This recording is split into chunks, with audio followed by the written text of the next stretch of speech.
dalam kita belajar tentang kitab suci, kita mesti punya filter, Bapak Ibu. Filter itu harus kuat dalam kita menerima pengajaran, baik dari pengajar maupun dari pengalaman hidup. Betul ya Bapak Ibu? Dari pengajar maupun pengalaman hidup. Pengajar itu bisa siapa saja, betul kan? Bisa pendeta, bisa gembala, bisa subscribe, YouTuber, bisa siapa aja. Ingat, kita mesti punya filter yang kuat.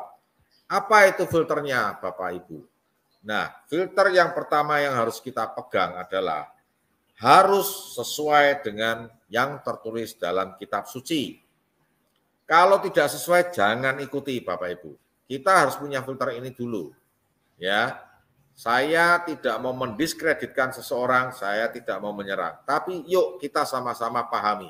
Kita harus ingat hal ini. Filter ini harus kita pegang, Bapak Ibu. Kalau tidak sesuai kitab suci, hati-hati. Kita harus cek benar-benar. Yang kedua, Bapak Ibu.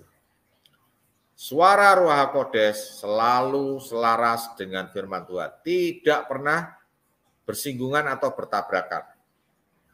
Ya, tidak tabrakan Bapak Ibu.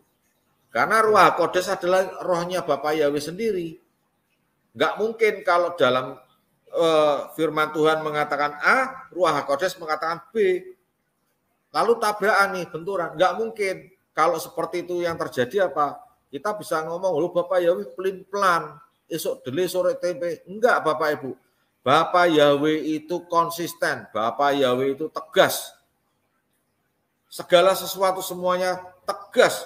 Sama bangsa Israel pun, kalau bangsa Israel salah, dia tegas. Dihukum ya dihukum. Ya. Filter yang berikutnya adalah mukjizat bukan patokan kebenaran. Kalau kita mendapatkan mukjizat dari apa yang kita harapkan, wah ternyata Bapak Yahweh memberikan kita mukjizat ini. Lalu jadikan patokan kebenaran itu salah Bapak Ibu. Kenapa? Karena dulu waktu kita percaya ayunan, kita juga ada mukjizat. Ngapain kita susah-susah kembali ke nama yang benar? Ke nama Bapak Yahweh Beshem Yeshua Mashiach. Kalau kita jadikan mukjizat sebagai patokan kebenaran. Betul ya? Lalu berikutnya. Setiap orang memperoleh talenta dan karunia yang berbeda. Ada yang mendapatkan talenta kesembuhan, ada yang mendapatkan talenta penglihatan, ada yang mendapatkan talenta bernubuat, macam-macam Bapak Ibu, banyak. Dan itu tidak semua orang dapat. Hanya orang-orang yang terpilih, yang dipilih Bapak Yahweh. Ini kita mesti tahu, Bapak Ibu silahkan catat ini. Harus sesuai dengan yang tertulis dalam kitab suci, suara Ruach HaKodes selaras dengan firman Tuhan, tidak bertabrakan, mukjizat bukan patokan kebenaran. Ingat, mukjizat bukan patokan kebenaran. Yang terakhir adalah setiap orang memperoleh talenta dan karunia yang berbeda-beda.